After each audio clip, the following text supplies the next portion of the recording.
Ahmed Sefrioui. La boîte à merveilles. Roman. Chapitre 4. Dans les premiers jours du printemps, ma mère et moi, nous allâmes rendre visite à Lala Aïcha. Nous étions invités à passer la journée. Quelques jours auparavant, ma mère prépara des gâteaux de semoulène, des petits pains à l'anis et au sucre, du sellou, farine grillée mélangée de beurre et de diverses épices. Nous emportâmes toutes ces douceurs.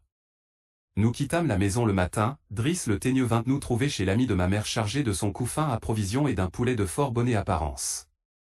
Driss apporta aussi un pain de sucre, un paquet de thé et une brassée de menthe.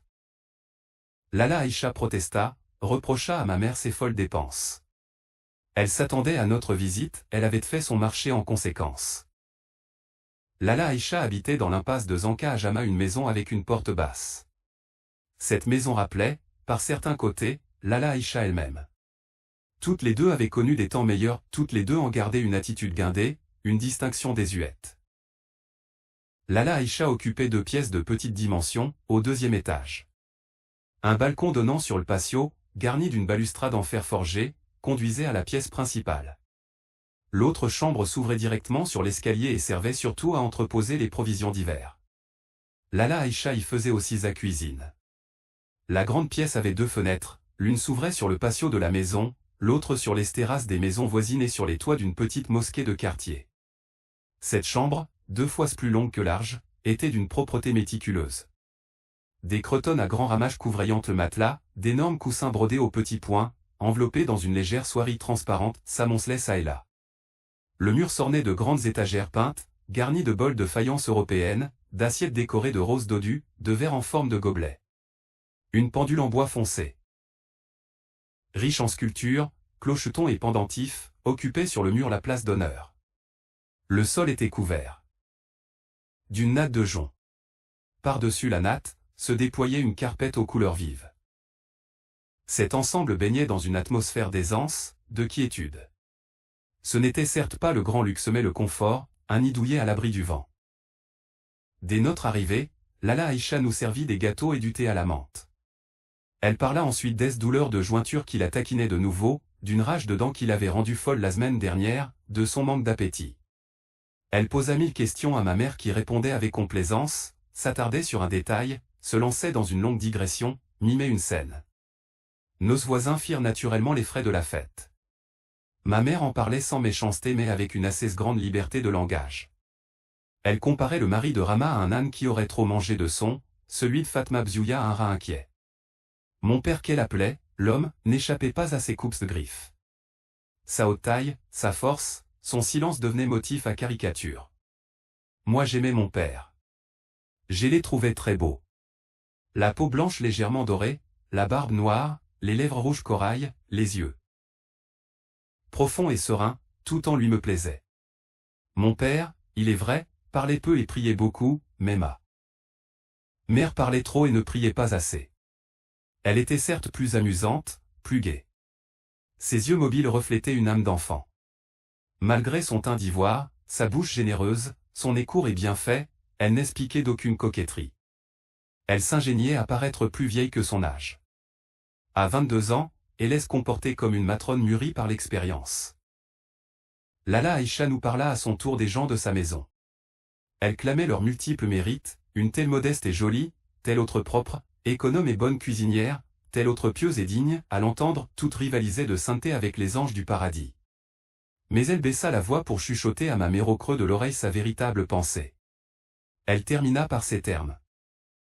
Dieu m'a béni lorsqu'il m'inspira l'idée d'habiter cette maison où toutes les femmes vivent comme sœurs. Des voix montèrent du rez-de-chaussée, sortirent de toutes les chambres pour remercier Lala Aïcha de ses bonnes paroles. En chœur, Lala Aïcha et ma mère distribuèrent généreusement de nouveaux compliments. Les enfants de la maison vinrent m'inviter à jouer. Ils formaient un petit groupe de 4 garçons et 3 filles. Je n'ai jamais su leur nom. L'aînée, une fillette de 9 ans, me prit sous sa protection. Nous grimpâmes sur la terrasse.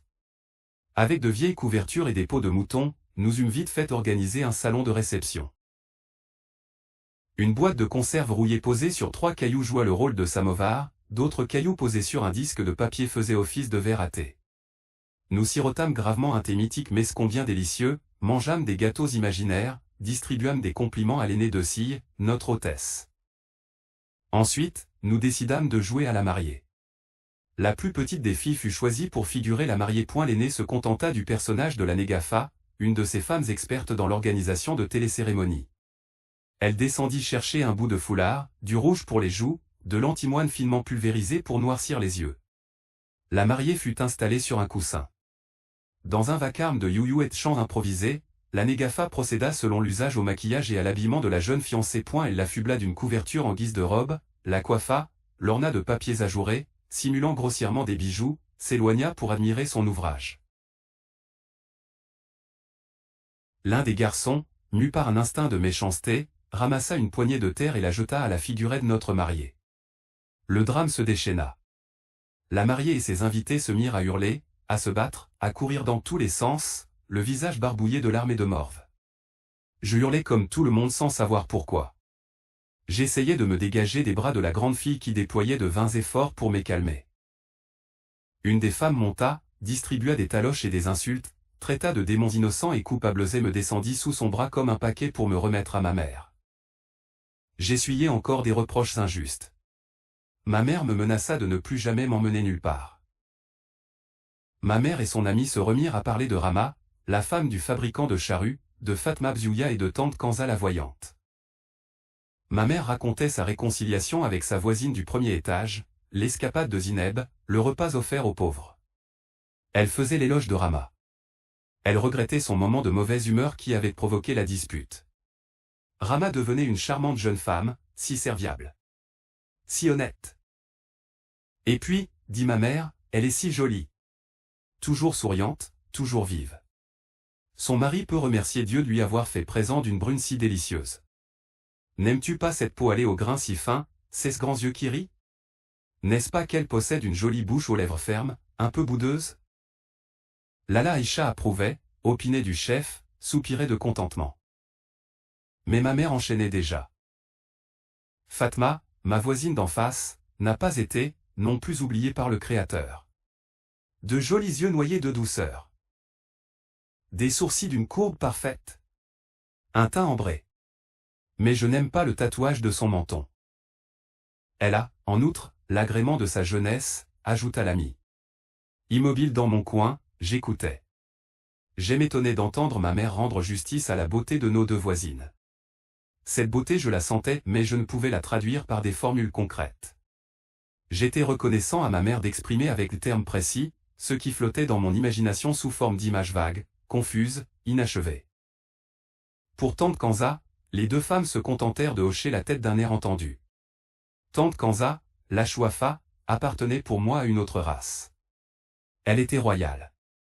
Les chacals se sentaient chacals auprès de cette lionne. Étrange est la beauté des reines. Non pas des reines d'un royaume éphémère que divise la faim, la concupiscence et l'avidité, mais des reines vierges qui portent dans leur flanc un dieu d'équité. Ses grands yeux, dans sa face de parchemin délicat, fascinaient ses clientes et imposaient le respect à celles qui ne l'aimaient pas. À vrai dire, j'en avais vaguement peur.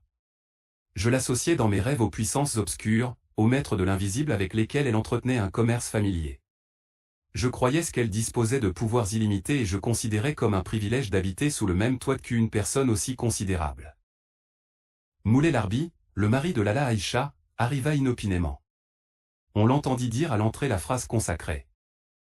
N'y a-t-il personne? Puis-je passer? 3 voix de femmes lui répondirent à la fois. Passe. Passe. Passe. Son pas résonna dans l'escalier. Il pénétra directement dans la petite pièce. Il était prévenu de notre visite et il ne lui était pas permis de voir ma mère. Sa femme se dépêcha de le rejoindre. Un murmure confus, entrecoupé de silence, bourdonna dans la petite pièce. Il dura longtemps. Nous étions assis, immobiles, maman et moi. Nous ne savions pas comment nous occuper.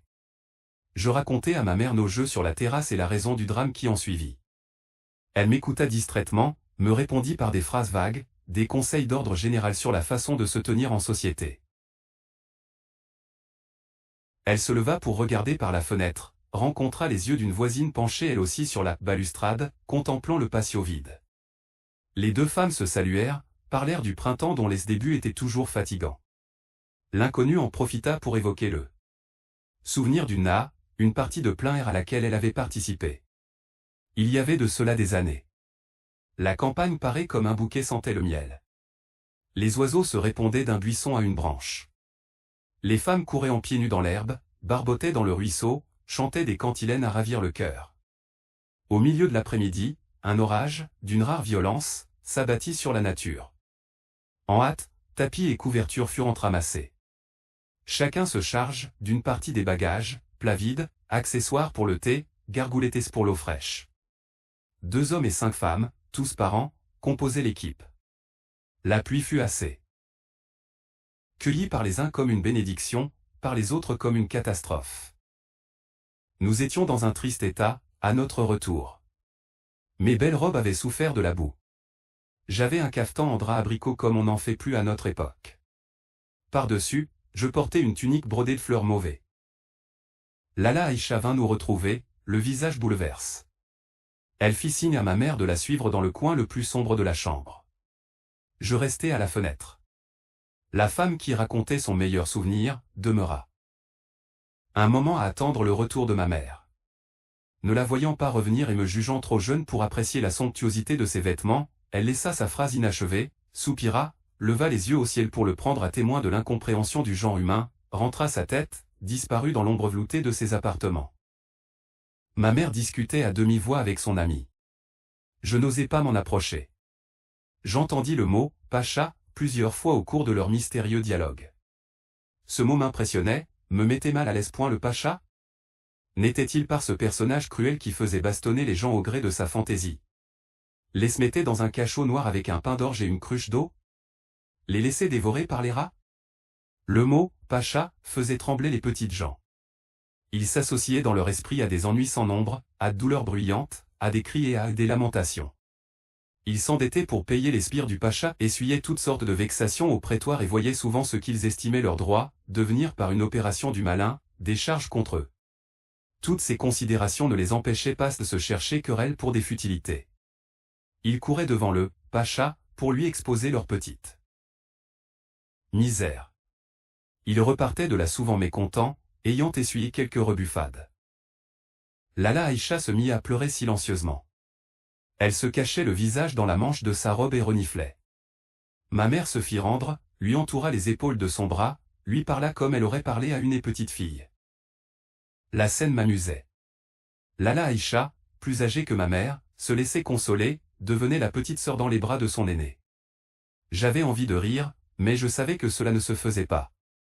Le ridicule de la situation m'obligea à fuir dans l'escalier pour ne pas me montrer incorrect. J'eus souhaité rencontrer la jeune inconnue qui savait si bien jouer la négafa. Nous aurions vécu ensemble quelque aventure extravagante, dans un pays enchanté. Hélas! Déjà, j'étais voué à la solitude. Je m'assis sur le haut d'une marchite, je chantonnais sur un air improvisé des paroles dépourvues de sens. Le pacha mangea Lala Aïcha. Ô nuit. 0 nuit. Ô mon œil. Pleure dans la solitude. Du fond de la chambre, ma mère m'interpella. Elle me demanda si j'avais l'intention de braire pendant longtemps encore. Je me tus, m'adossai au mur et ne tardai pas à m'endormir. J'entendis quelqu'un me réveiller. Une main impitoyable me traîna dans la chambre de Lala Aïcha où la table était mise. Je tombais de sommeil. Ma mère me força à manger, mais je ne pouvais rien avaler. Le poulet aux carottes avait un goût de paille. Je fis une énorme tache de graisse sur ma djellaba et je subis sévère remontrance.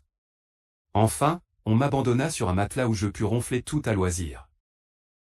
Quand je me réveillai, le soleil avait disparu, les bougies clignotaient, créées sur les murs des ombresses fantastiques. Mon père vint nous chercher. Je descendis l'escalier, butant à chaque marche. Les rues étaient mal éclairées. Mon père s'était muni d'une lanterne en fer blanc gracieusement ajourée et ornée de verres de couleur. Des silhouettes surgissaient du noir, prenaient forme humaine, disparaissaient un instant après derrière nous, avalées par la nuit. Je ne reconnaissais aucune rue. J'entendais résonner des pas dans le lointain.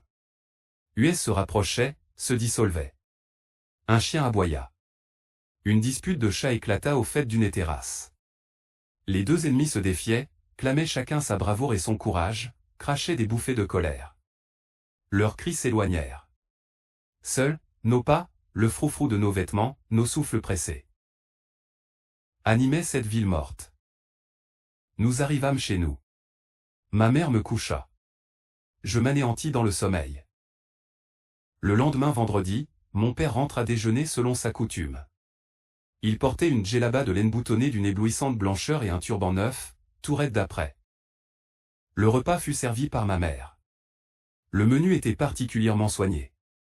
Nous mangeâmes du moutonneau aux artichauts sauvages, du couscous au sucré à la cannelle et pour finir une délicieuse salade d'oranges à l'huile d'olive. Nous sirotâmes de nombreux verres de thé à la menthe. Au centre du plateau, 2 roses disparants épanouissaient dans une vieille tasse de porcelaine. Ma mère soupira. Elle s'adressa à mon père. Le sort se montre parfois bien cruel.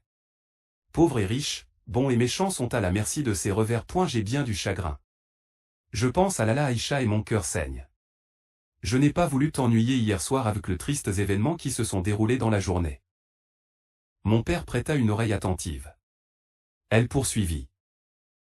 Moulay Larbi, le mari de Lala Aïcha, s'est disputé avec son associé, un certain Abdelkader fils de je ne sais qui. Elle leva les yeux au plafond pour invoquer. Dieu écarte de notre chemin, de celui de nos enfants et les enfants de nos enfants, tous les fils du péché qui se présentent le sourire aux lèvres et la poitrine pleine de ténèbres. Sois notre protecteur et notre mandataire, Amin. Cet Abdelkader, ce fils de l'adultère, ce disciple de Satan ne possédait pas une chemise propre quand Moulay Larbi le prit comme ouvrier dans son atelier à Méchatine. Il le traita avec bienveillance, lui prêta de l'argent, le reçut souvent à déjeuner ou à dîner. Abdelkader se montrait poli et même obséquieux. Il chantait les mérites de Moulay Larbi, louait sa générosité, son bon caractère et la noblesse de ses sentiments. Tous les deux travaillaient beaucoup. Les babouches brodées jouissent aux presses femmes de Fès d'un grand succès. La production de Moulay Larbi et de son ouvrier avait bonne réputation. Abdelkader songea à se marier. Moulay Larbi l'encouragea dans cette voie et Lala Aïcha lui trouva une jeune fille digne d'éloge. Les mariages coûtant toujours très cher. Malgré ses nuits de veille, Abdelkader n'avait pas su économiser. Il se trouva assez gêné lorsqu'il fallut une dot à sa fiancée. Il eut recours à son patron. Moulay Larbi réussit à assembler 80 rials. Il les lui versa sans méfiance. Il commit la faute de lui avancer cet argent sans établir de papier de reconnaissance de dette. Pour permettre à Abdelkader de gagner davantage, il l'associa à son affaire. Sais-tu comment ce fils du péché l'a remercié de ses bienfaits? Mon père ne savait pas. Ma mère ne lui laissa d'ailleurs pas le temps de répondre. Elle continua en ces termes. Non. Tu ne pourras jamais le deviner. Les gens qui n'ont pas de pudeur, les va-nu-pieds de mauvaise foi, ceux-là qui offensent Dieu et son envoyé par leurs agissements malhonnêtes auront à rendre compte de leurs mauvaises actions le jour de la balance. Abdelkader a nié, il n'a pas simplement nié, il a même prétendu avoir versé la moitié du capital de l'affaire de Moulay Larbi pour l'achat du matériel, des cuirsets du fil d'or. Le pacha ne pouvait pas connaître tous les détails de cette histoire. Il n'a accepté aucune des versions des deux adversaires. Un garde du pacha a été chargé de mener l'enquête, mais il s'est contenté de discuter avec les plaideurs. Il leur a réclamé une somme fabuleuse pour le temps qu'il avait perdu. Dit-il, à les réconcilier. Ils se sont exécutés. L'affaire a été portée devant le prévôt des marchands. Il les a fait de nouveau accompagner par un de ses gardes qui leur a demandé de lui exposer les faits, mais ils ont refusé. Seuls les experts de la corporation peuvent comprendre l'objet du litige, dirent-ils. Les experts ont été réunis. Ils ont discuté jusqu'au soir. Finalement, ils se sont prononcés en faveur d'Abdelkader. Quelle époque! Il n'y a plus de justice. Ce n'est point de leur faute à ces juges, me dira-t-il. Il est difficile de connaître les tenants et les aboutissants d'une telle affaire. Qu'a-t-on à juger les affaires dont on ne connaît pas toutes les données? Je sais, le monde est ainsi fait, il faut des juges et des escrocs pour leur donner du travail. Ce sont toujours les honnêtes gens qui sont sacrifiés. Mon père intervint. Pas toujours. Parfois les juges commettent des erreurs. Même juges, ils n'en sont pas moins hommes, c'est-à-dire soumis à l'erreur. Dieu seul ne se trompe jamais. Il n'y a de puissance qu'en lui, l'unique, qui n'a point d'associé, dit ma mère, et elle ajouta. Enfin tout cela nous a bouleversés. Lala Aïcha a pleuré, le soir, elle souffrait de violents maux de tête. Un silence suivit cette conclusion. J'entendais les grains du chapelet qu'égrenaient les longs doigts de mon père. Rama tapait sur son pain pour savoir s'il était levé. Zineb jouait avec le chat, un chat noir, maladif, que la famille avait adopté pour satisfaire un caprice de leur fille. J'écoutais ce qu'elle lui racontait. Il y était question de le nourrir de miel et de beurre, de gâteaux fourrés, d'amandes et de cuisses de poulet, le grand bébé aurait un burnous de velours et porterait des turbans de soie. Grande niaise. Depuis quand les chats raffolent l'île de miel? Un chat avec un turban de soie serait la chose la plus ridicule du monde. Une fille aussi bête que Zineb ne peut rien trouver d'amusant dans sa pauvre cervelle. Elle ne savait pas jouer, à mon avis. Elle était donc particulièrement pauvre et méprisable. Moi, j'avais des trésors cachés dans ma boîte à merveilles. J'étais seul à les connaître. Je pouvais m'évader de ce monde de contraintes encombré de pachas, de prévôts des marchands, et de gardes vénaux et me réfugier dans mon royaume où tout était harmonie, chant et musique. J'avais pour compagnons des héros et des princes équitables. Pour entendre raconter leurs nouveaux exploits, je me promettais d'aller écouter Abdallah, l'épicier. Je n'avais d'ailleurs jamais vu Abdallah, mais il tenait une place importante dans mon univers. Toutes les histoires merveilleuses que j'avais eu l'occasion d'entendre, je les lui attribuais. Pour tant Abdallah avait existé. Mon père, qui ne parlait pas souvent, consacra une soirée entière à entretenir ma mère d'Abdallah et de ses histoires. Le récit de mon père excita mon imagination, il m'obséda durant toute mon enfance. C'était l'hiver, le vent faisait claquer la porte de la terrasse et sifflait dans l'escalier. J'avais la tête posée sur les genoux de mon père. J'écoutais. Il parlait lentement, de sa voix grave. Voici son récit. Abdallah connaît nombre d'histoires. Celles qu'il raconte sont rarement amusantes. Elles se terminent brusquement, sans recherche d'effet, sans conclusion apparente. Abdallah ressemble étrangement à ces histoires. Il y a de la poésie et du mystère en lui. Il tient boutique à Afarine, dans cette ruelle si fraîche en été et si peu fréquentée en toute saison. Abdallah vend toutes sortes d'objets poussiéreux, défraîchis, pendus de guingois à des étagères non moins poussiéreuses, non moins défraîchies. Il a peu de clients, mais beaucoup d'amis. Du matin au soir, Abdallah balance son chasse-mouche, assis en tailleur sur une peau de mouton rongée de mythes. Il y a très longtemps qu'il s'est installé dans le quartier. Son fonds de commerce consistait en 2 grappes de balais de palmiers nains, une dizaine de couffins de 3 dimensions différentes, un paquet d'aisselles et quelques boîtes en fer blanc qu'on suppose remplies d'épices. Depuis, sa barbe a blanchi et les grappes de balais ont bien peu diminué de volume, il y a encore les 2/3 des couffins, quant à la ficelle et aux épices, l'occasion ne s'est point présentée de les entamer. Il en a raconté des histoires, Abdallah, depuis son arrivée. Il ne répète jamais la même et semble inépuisable. Il en raconte aux enfants, aux grandes personnes, aux citadins et aux campagnards, à ceux qui le connaissent comme aux visiteurs d'un jour. Les histoires d'Abdallah durent parfois un quart d'heure et parfois une matinée. Il les raconte sans sourire, au rythme solennel de son chasse-mouche. Il conte sans interruption, sans boire ni se racler la gorge, sans agiter les mains, ni occuper ses doigts. Aucune des formules de bénédiction si chères aux conteurs arabes n'émaille son récit. Il racontait d'étranges batailles, de merveilleux idylles, des voyages passionnants dans les pays féeriques ou simplement la dispute d'un boutiquier avec son voisin, la nuit d'un va-nu-pied à la belle étoile, le repas d'un mendiant. Les uns l'aiment, les autres le détestent sans le lui dire, mais tous l'écoutent subjugués. Abdallah paraît détaché, ni l'amour des uns, ni la haine camouflée des autres ne le tirent de son indifférence. Les amis disent Abdallah le sage, Abdallah le poète et même Abdallah le voyant. Ses ennemis se qualifient de menteur, d'hypocrite et parfois de sorcier. Qu'est-il donc? C'est un épicier qui raconte des histoires. Un notable particulièrement malveillant avait demandé au chef du quartier d'aller écouter les histoires d'Abdallah parce qu'il y découvrait des allusions et des critiques dirigées contre le Makhzen bien-aimé. Un autre, au contraire, affirmait que le Makhzen paie cet épicier sans épices pour abrutir la population et l'empêcher de se mêler des affaires de l'Empire. À tout cela, Abdallah répond par des histoires. Le chef du quartier est devenu son auditeur assidu et fait grand cas de son savoir ou de ce qu'il appelle ainsi, Abdallah prétend ne rien savoir, car, dit-il, les vrais savants ne doivent pas raconter d'histoires, mais dire la vérité, la dire et l'écrire. Un savant ayant consacré sa vie à une œuvre d'importance prit un jour tous les feuillets de ses livres et les exposa sur le toit de la Kaaba, la maison de Dieu. Un an après, les feuillets étaient encore à leur place, sans trace de pluie, sans atteinte des agents extérieurs. L'encre s'étalait fraîche sur le papier blanc. Ielen imprima son ouvrage qu'après cette suprême épreuve. Il avait 1000 fois raison, rien ne peut détruire, effacer ou altérer la vérité. Et Abdallah ajoutait: Je ne suis pas un savant, mes histoires entrent par une oreille et sortent par l'autre. Est-ce absolument vrai? Est-ce surtout sans exception? Assurément non. Les histoires d'Abdallah subissent le sort de toutes les histoires que se transmet l'humanité à travers ses âges. Ceux-ci en rient, ceux-là en pleurent, ceux-ci sont sensibles à leur forme extérieure, ceux-là savent en interpréter les signes. Abdallah raconte une histoire à des enfants. L'un d'eux lui dit: J'en ai lu une bien plus belle dans mon livre de lecture.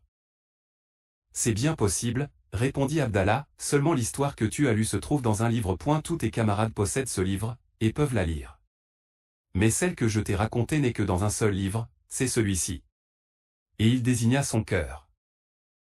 Abdallah ferme chaque soir sa boutique et part à petits pas. Tout le monde dans le quartier ignore son domicile.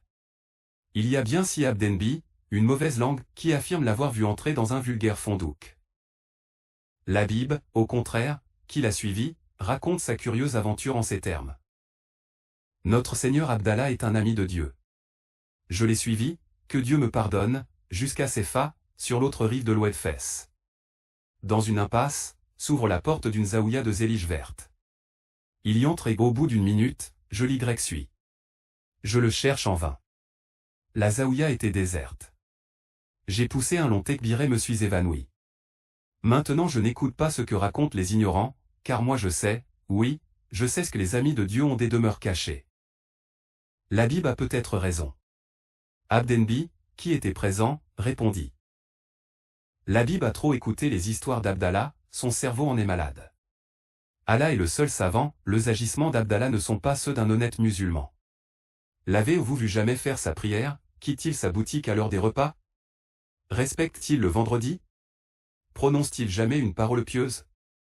C'est un corrupteur, un Satan enturbané, un démon à barbe blanche qui vit dans le mensonge comme un pourceau dans la fange. Labib, de nature paisible d'ordinaire, rougit d'indignation. Il s'écria. Faudrait-il donc qu'il te ressemble pour mériter le nom de musulman? Tu fais tes prières, nous en sommes témoins, tu quittes ta boutique aux heures des repas, tu respectes le vendredi et tes discours sont le riz de citations coraniques et de hadiths. Tout cela, nous en sommes témoins. Mais de ta bouche coule souvent le venin de la médisance, les puanteurs de la calomnie, l'odeur de la mort et d'autres germes de destruction. Tu n'es même pas Satan parce qu'aucune de tes œuvres ne porte le sceau d'une certaine grandeur. Tout au plus, tu es un rat d'égout, mais qui se serait roulé dans de la bonne farine bien blanche. Il pense que la farine le rendra pur, alors que son contact suffit à la souiller. Abdenbi bondit pour le frapper, Labib, forgeron de son métier, l'attrapa par les poignets et sans s'émouvoir continua son sermon. Vois-tu, les faibles ont toujours recours à la violence. Mes bras manient le fer et ne craignent pas le feu, aussi, je ne l'emploierai pas à écraser les blattes de ton espèce. Je ne défends pas Abdallah l'épicier, j'essaie simplement d'éclairer ton ignorance, toi, qui prétends être si savant. Mais tu as le crâne épais et l'âme momifiée. Tu es un cadavre et je n'aime pas toucher les charognes. Labib flanqua Abdenbi contre le mur et partit. Il jeûna plus d'une semaine pour se purifier de sa colère. Ceci fut raconté à Abdallah. Il resta d'abord silencieux, balançant d'un mouvement solennel son chasse-mouche, puis raconta une histoire.